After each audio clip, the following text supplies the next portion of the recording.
Good morning, good evening, good night, wherever you're watching this transmission. 'Tis I, Mike Martins, coming with another gas price article for you guys, and it's a big deal. And we could equate this into US, into liters, into gallons, and see what we're paying. I had to bring out my trusty calculator to help me do some calculations here. So, the new normal. Metro Vancouver record high gas prices are here to stay, analyst says. It has to stay.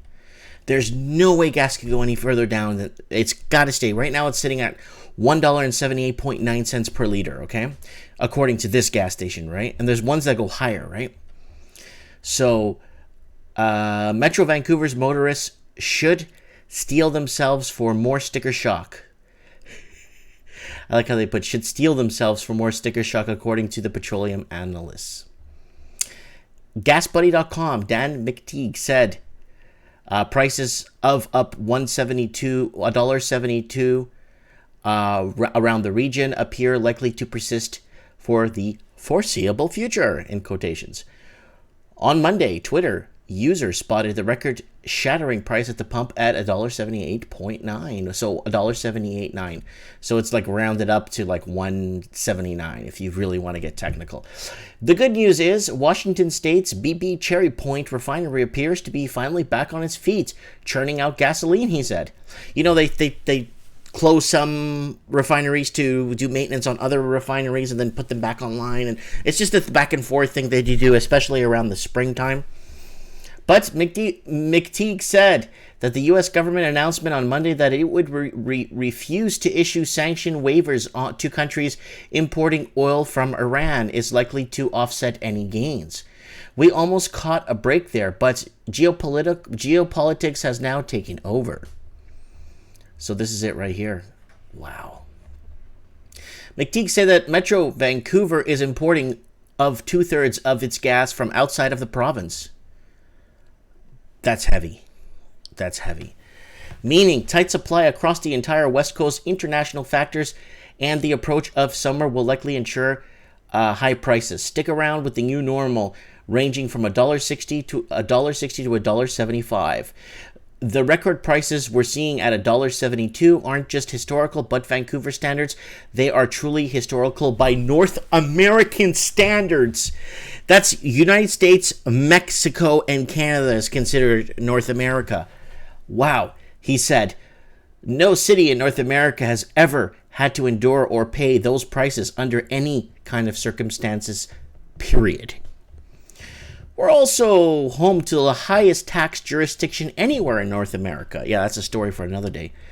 Mark Lee, a senior economist with the left-leaning think tank, the Canadian Centre for Policy Alternatives, said, from this perspective, Metro Vancouver's fuel price woes have little to do with gasoline and everything to do with gouging on the part of the suppliers. Yeah, it's all Trump's fault, guys. Remember, Trump said no to the carbon tax. He said no to TPP. He said no to, what's that other crap that they wanted to sign on? And he said no to. If you go back 3 years, April 2016, gas price in Vancouver were $1.15 per liter, and we're up now above $1.70 per liter.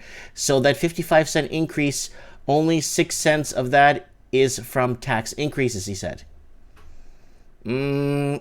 I really beg to differ that. The reminder are those non-tax factors. So many of that is the higher price of crude oil. But we've seen these larger markups being taken by refineries and a little bit on the retailer side as well. Yeah, the retailer plays a part, okay? I mean, retailer plays a part too on raising prices because they got to make a profit. Lee argued that the Vancouver region gets the bulk of its gas from the Parkland refinery in Burnaby and 3 refineries in Edmonton, who he said steadily boosted their margins over the last decade. They got to get paid too.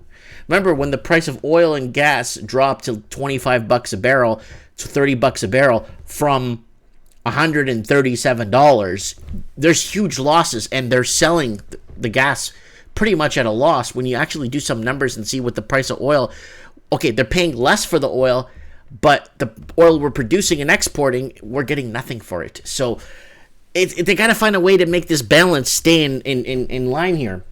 I would argue that oil producers are gouging customers because they can, because it's good for their bottom line. He said that BC should emulate other Canadian provinces like Nova Scotia, which uses government bodies to regulate their fuel price. So that's it. We need more government installed in our fuel price. And I was talking to Steve earlier, that's been on our show a few times, and he said, and I told him, watch gas stations become federal. All federal gas stations. No more privatized gas stations in the next 10 years. Any fuel is going to be now federally controlled, and they're going to federally control prices. Watch. Let me know what you guys think. Comment below. I'd like to know. All they need is to start getting the federal pricing involved like they do in Nova Scotia, and then I think it should kick off from there, and then more and more small takeovers at the pumps until it becomes fully federal.